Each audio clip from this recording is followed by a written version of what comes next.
Hello, and welcome to our presentation for SED411. My name is Joe Lawman, and I've been working with Paula Burchell. This is a presentation on specific learning disabilities. Let's get into the definition.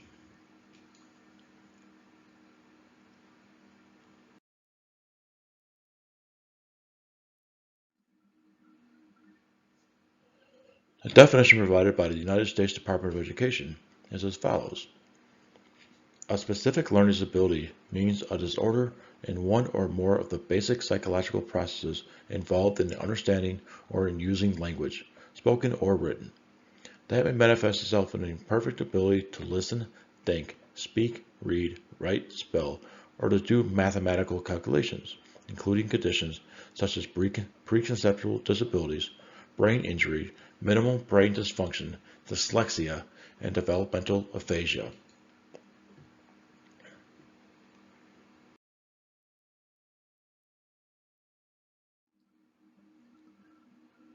The United States Department of Education goes on to say that a specific learning disability does not include learning problems that are primarily the result of visual, hearing, or motor disabilities, of intellectual disabilities, of emotional disturbance, or of an environmental, cultural, or economic disadvantage.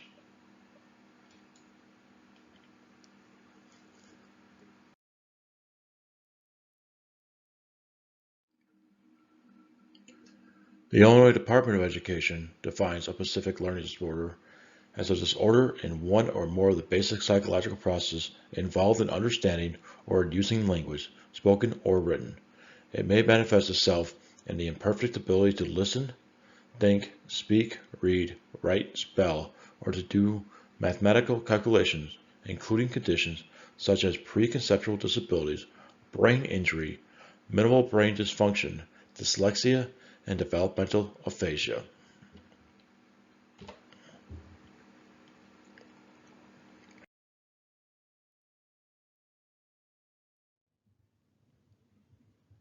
Now, the Illinois Department of Education breaks down specific learning disabilities into three areas.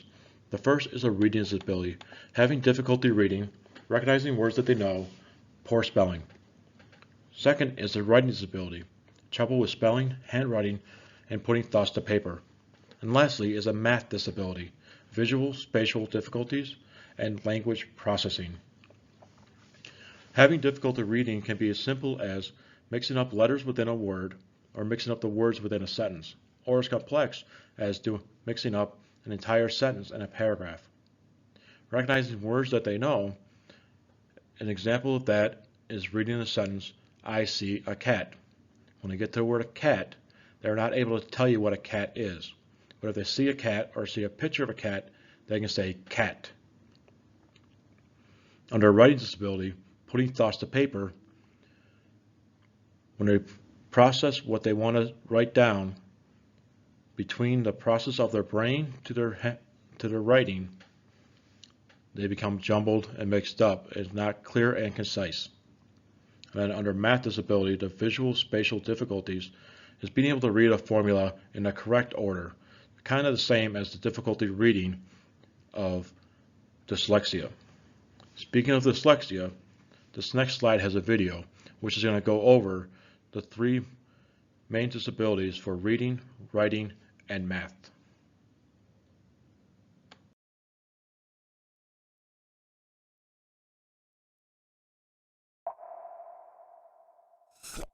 The DSM-5, or Diagnostic and Statistical Manual, the 5th edition, defines specific learning disorders as a set of disorders that relate to having difficulty learning and developing certain skills for at least 6 months. First, there's dyslexia, which is difficulty with reading. Then there's dysgraphia, which is difficulty with writing, and dyscalculia, which is difficulty with mathematics. People can have a difficulty with just one of these facets, but they can also show symptoms that span all three. They're considered specific learning disorders because they don't stem from another condition, like an intellectual disorder or a global developmental delay, and aren't due to any obvious environmental cause, like not being taught how to read, write, or do math. Learning disorders are usually diagnosed during the school-aged years, when a child's skill can be assessed and falls below what he or she should be able to do at a certain age. Now, dyslexia affects both oral and written communication throughout an individual's life. These individuals often have trouble identifying letters or words, and that can result in slow, inaccurate, and effortful reading. This often becomes obvious when a person with dyslexia is reading aloud, because they might have to hesitate or guess at words, and they might end up reading without normal intonation or expression. Dyslexia can also cause difficulty with spelling, because a person might add or omit letters by mistake. All this effort with reading means that individuals might also have a hard time understanding what they've read, sometimes missing the deeper meaning of a passage, forgetting the right sequence of events, or being unable to make inferences about what they've read. Now, dysgraphia describes having trouble with writing, specifically poor spelling and difficulty with grammar. Oftentimes, they also have poor handwriting, even though they don't have trouble with other fine motor skills, like, for example, using a tweezers. These individuals might mix print and cursive writing, or misuse upper and lowercase letters, and as a result, their writing is often slow and labored, causing them to get writing fatigue. Dysgraphia can also involve more global writing problems, like having difficulty putting thoughts down on paper, or thinking and writing at the same time, which, as you might guess, leads to writing that lacks clarity and cohesion. Finally, there's dyscalculia, which is where individuals have a poor understanding of numbers, like their magnitude or their relationship to each other. The most common problem is with number sense, and this is an intuitive understanding of how numbers work, and how to compare and estimate quantities on a number line. These individuals often struggle to memorize math facts, like formulas and equations, which makes it really hard for them to manipulate numbers and solve math problems. In general, these individuals struggle to follow mathematical reasoning. They often misunderstand the logic behind steps and therefore have to rely heavily on rote memory. Over time, this difficulty can cause related problems, like not being able to easily measure out ingredients for a recipe, or feeling uncomfortable reading graphs and charts. One important thing to keep in mind for all these learning disorders is that they're not due to a lack of intelligence or desire to learn, and with the right teaching methods, individuals can master all these skills. These individuals with learning disorders often benefit from small modifications to the normal instruction that takes their disability into account. For example, individuals with mild or moderate learning disabilities might benefit from untimed tests, oral testing, or other alternatives to written assignments, like video reports. Individuals with dyslexia might also benefit from having text printed in a specific font, while individuals with dysgraphia often benefit from wide-ruled paper or certain pencil grips. For dyscalculia, playing math-based games and using physical objects that relate to the real world, like using buttons in place of numbers, can help to develop and cultivate a more intuitive feel for numbers. In most of these situations, individuals might benefit from having extra time to practice specific skills, or with one-on-one tutoring. Alright, as a quick recap, specific learning disorders are a group of disorders that include difficulty with reading, writing, and mathematics, called dyslexia, dysgraphia, and dyscalculia, respectively. They're often diagnosed in the early school years, and are not due to a lack of intelligence or desire to learn, but they can be improved with the use of specific teaching interventions. Thanks for watching. You can help support us by donating on Patreon, subscribing to our channel, or telling your friends about us on social media.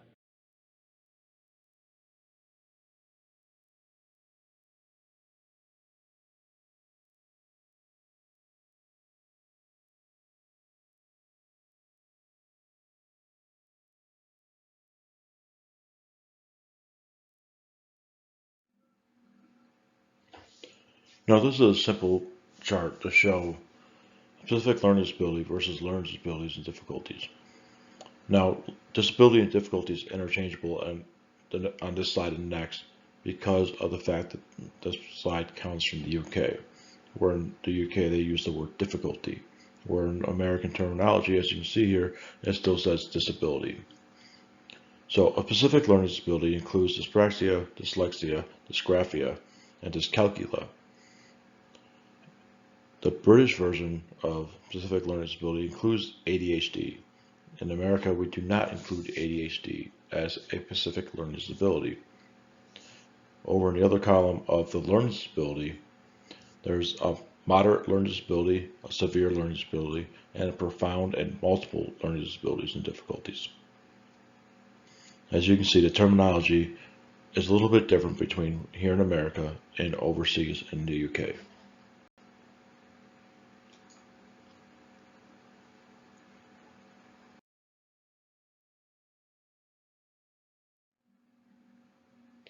So what are the differences between a specific learning disability and a learning disability?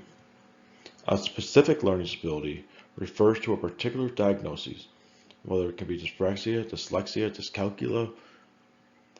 Along with that, a specific learning disability does not have an effect on an individual's intellectual ability. However, a learning disability is not always associated with a particular diagnosis, and a learning disability does affect an individual's intellectual ability.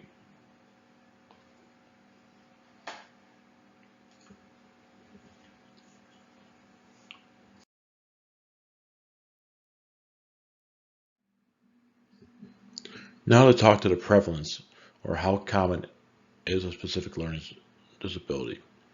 In the school year of 2018 to 2019, the number of students aged 3 to 21 who received special education services under the Individual with Disabilities Education Act was 7.1 million, or 14% of all public school students.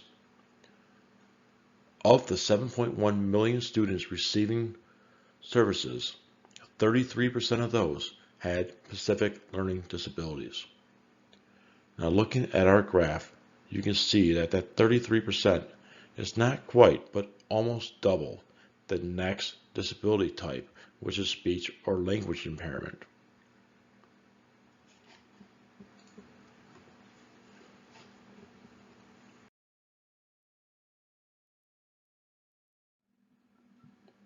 Now for a little more prevalence information, sticking with the three categories of reading, writing, and math, dyslexia affects about 20% of the population. Dyscalculia can affect about 6% of the population, and dyspraxia affects 6% of all children.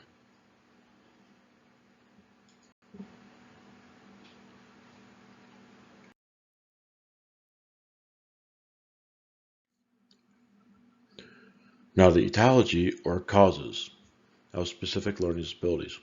Learning disabilities are caused by something affecting the development of the brain. They can occur before birth, or during early childhood. Learning disabilities can be caused by one factor or by a combination, and sometimes the specific cause will not be known. Some of these possible causes can include the following: an inherited condition, meaning that the genes are passed on. Something like that would be Fragile X. A chromosome abnormality, such as Down syndrome or Turner syndrome.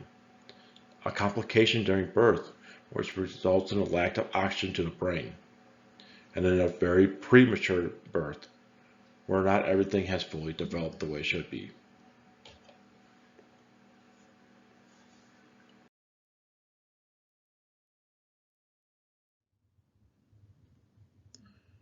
A mother being sick during pregnancy. A mother drinking during pregnancy, which can lead to fetal alcohol syndrome. A debilitating illness or injury in early childhood affecting brain development, such as a car accident, child abuse, or a severe fever. Contact with damaging material, such as radiation or lead. Neglect or a lack of mental stimulation early in life. Two famous cases are Victor the Wild Boy and Jeannie. In both cases, the children were abandoned or neglected at an early age until discovered by authorities in middle adolescence. They were brought to teachers and scientists who tried to teach them language and social skills. Unfortunately, due to the lack of early mental stimulation, these results were very limited, and then they were deemed failures. However, reviewing both case studies have helped us to greatly understand early development in terms of mental, social, emotional, language, and physical skills. And some people with learning disabilities have additional physical disabilities and/or sensory impairments.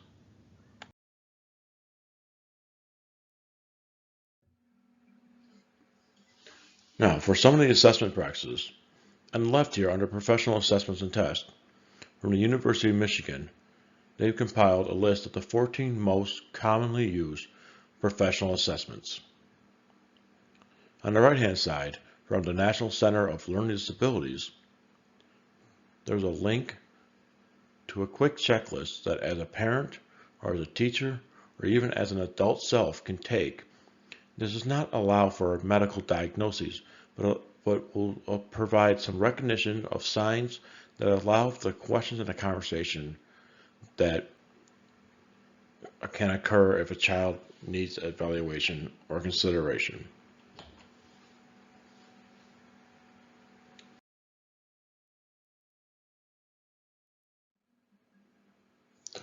Now, from that list of 14 most commonly used professional assessments, I wanted to talk about two of them really quick. The first one being the Clinical Evaluation of Language Fundamentals, 5th edition, otherwise known as the CLEF-5. This will assess students from the age of 5 to 21.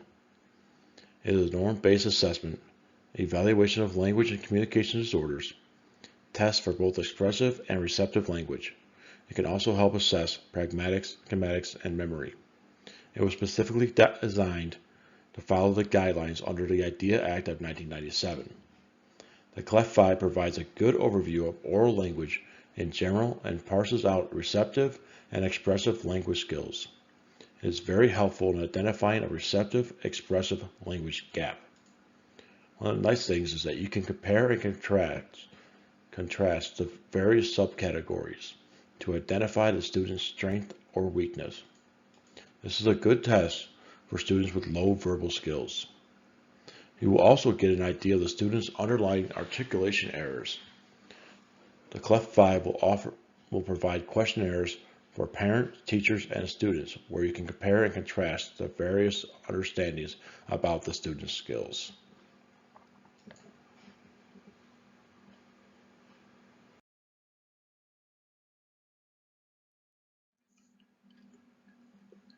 The second assessment I wanted to mention was the Woodcock Reading Mastery Test, the WRMT. Now this is usually for older students, age 14 to 18. It can be a quick test.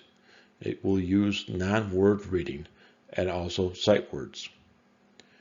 One of the disadvantages to this test, however, is that you do need further testing to understand exactly what the student is struggling with the most. This test is used to assess basic skills in reading and comprehension. The main purpose is to measure several important aspects of reading ability. The test can take 15 minutes.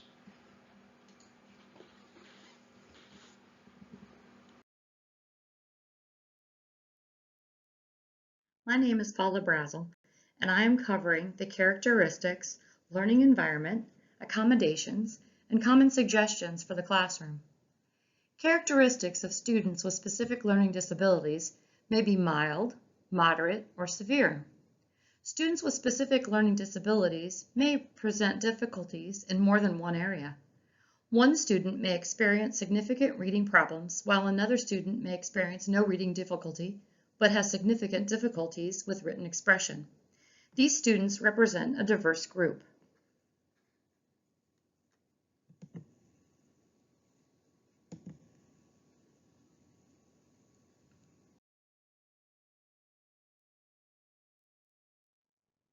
Students with specific learning disabilities vary in their coping skills.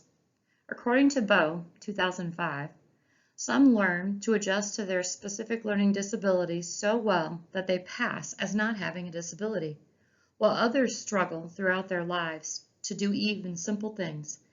Despite these differences, specific learning disability always begins in childhood and always is a lifelong condition.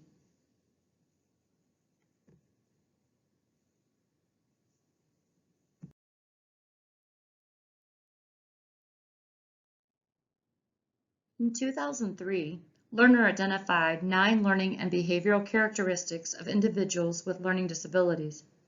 These include disorders of attention, oral language difficulties, psychological process deficits, information processing problems, poor motor abilities, reading difficulties, social skill deficits, quantitative disorders, written language difficulties.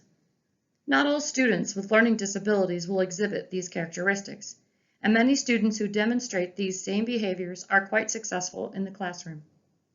In almost all cases, a single student will not have deficits in all the areas. Understanding the characteristics of students with learning disabilities is essential as a future educator in developing interventions, making appropriate referrals, and identifying effective adaptations and intervention strategies.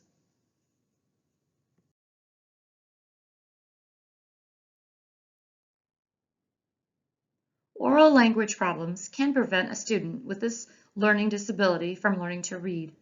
Some factors include the following: faulty auditory perception, slow auditory or visual processing, inability to distinguish or separate the sounds of words, failure to attend to critical aspects of words, sentences, or paragraphs, and failure to understand that letters represent units of speech.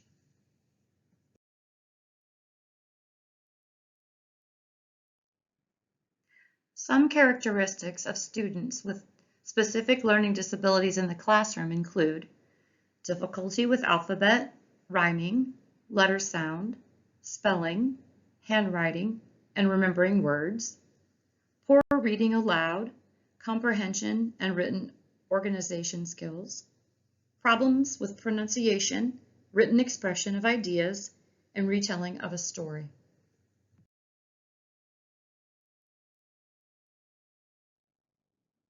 Other characteristics include confusion with math symbols or similarly sounding words, difficulty reading letters and numbers, they may transpose both, issues with beginning a task, following directions, and conversational skills.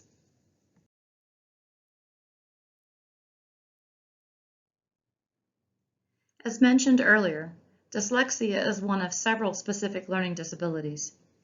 It is a specific language-based disorder characterized by difficulties in single-word decoding. It is a severe impairment in the ability to read despite normal intelligence, normal opportunities to read, and an adequate learning environment.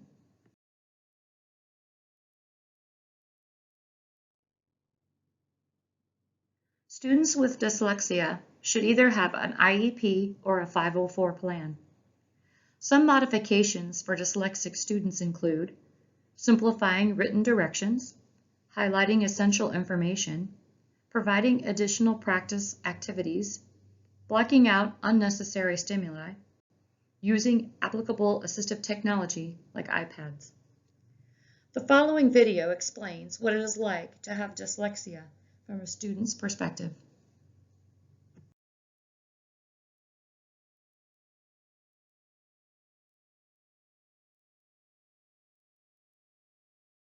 Dyslexia is a learning disability type thing, and it affects me in reading, but I also have dysgraphia, which affects me in spelling and writing. One thing that I have trouble with is I can't read my writing, so when my teacher asked me to read out loud my writing, I can't because I can't read my writing. It's not a huge difference. I'd say definitely don't let it get in your way and think that it's a downside or a negative. It's just a different way of learning, and you might just need to do some different stuff or whatever works for you. Dyslexia doesn't mean you're stupid. It means you're really smart and different than other people. So that you're not average. That could mean many things. It's like you might be worse in some areas, like I was worse in reading and writing, but you might excel in other things like math for me, science. I enjoy those greatly. I'll just pretend I'm sick. I can't go to school because I'll be so far behind on work, so I won't understand even what unit we're on anymore. I stopped doing homework. I dropped my grades so low. I nearly didn't even pass the grade.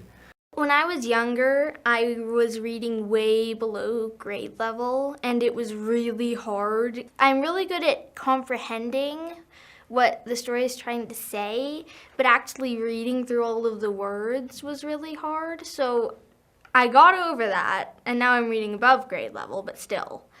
When somebody makes fun of me, I tell them I just have a different way of thinking, a different way of doing stuff. The lowest moment I ever had in school was probably in 2nd grade, and none of my papers were hung up in the hallway, and on Fridays we would always get an extra recess, and I never got to go out for that. I always had to sit on the wall and do my homework because I needed extra help and I didn't get it, and I just couldn't get it. I tried very hard, but I couldn't get it. I didn't get the same possibilities that everybody else did. They never saw what I wrote, they never understood it, so it didn't really mean anything. Homework is an experience. It usually takes me 5 or 6 hours to do not all of my homework. I can get 3 assignments done maybe, and it hurts my mind, and sometimes if I have lots to do, I even wake up early and do more homework. We would have these coded books on which color you were, and of course, me being a dyslexic, I was in the lowest color. You kind of feel alone at the very beginning.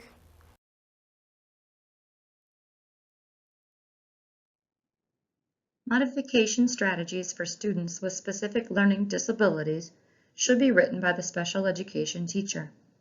However, there are common suggestions for the classroom that include breaking learning tasks into smaller steps, check regularly for understanding, provide regular quality feedback, present information visually and verbally, and use diagrams, graphics, and pictures to support instruction.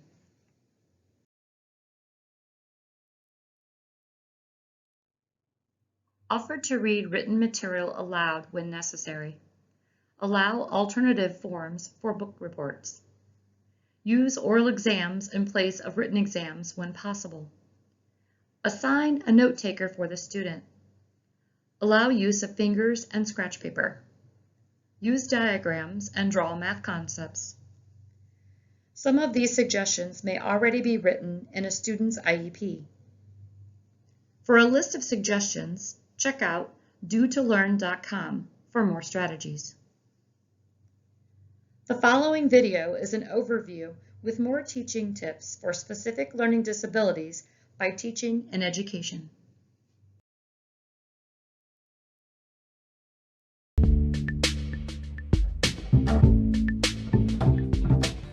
Overview of students classified with specific learning disabilities. Students with specific learning disabilities must be classified into one of the following 13 different categories to receive special education services.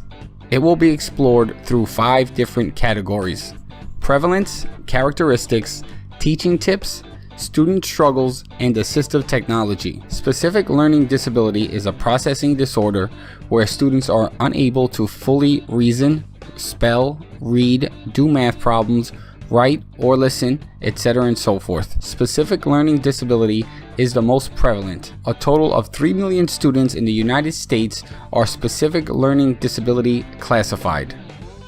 Specific struggles for these students include the inability to process specific information, which often leads to lack of attention, confusion, and inability to digest content.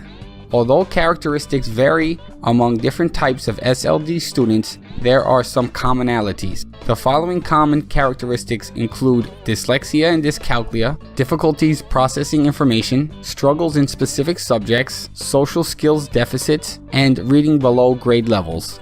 Here are some suggestions for assistive technology: books on tape, text-to-speech, calculators, colored overlays, and word processing applications. Let's explore what classroom teachers can do to help these SLD students succeed. Some tips suggested are for teachers to break down larger tasks, provide students access to note cards beforehand, and provide graphic organizers. To quickly sum up everything mentioned here, specific learning disability is a processing disorder.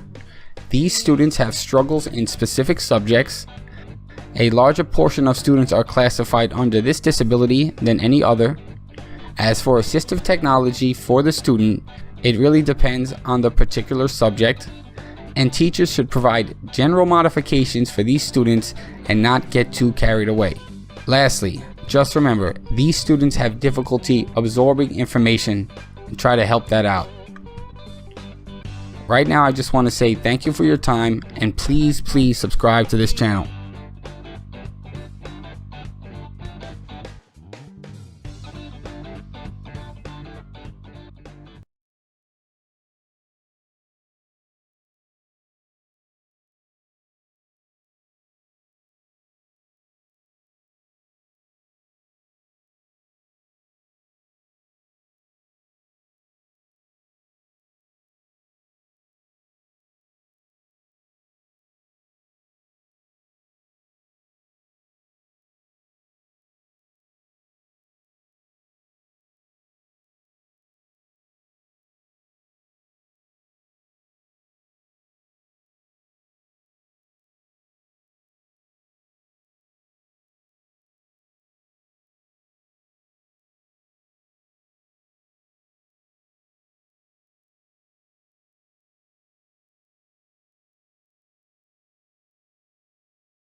And that concludes our presentation.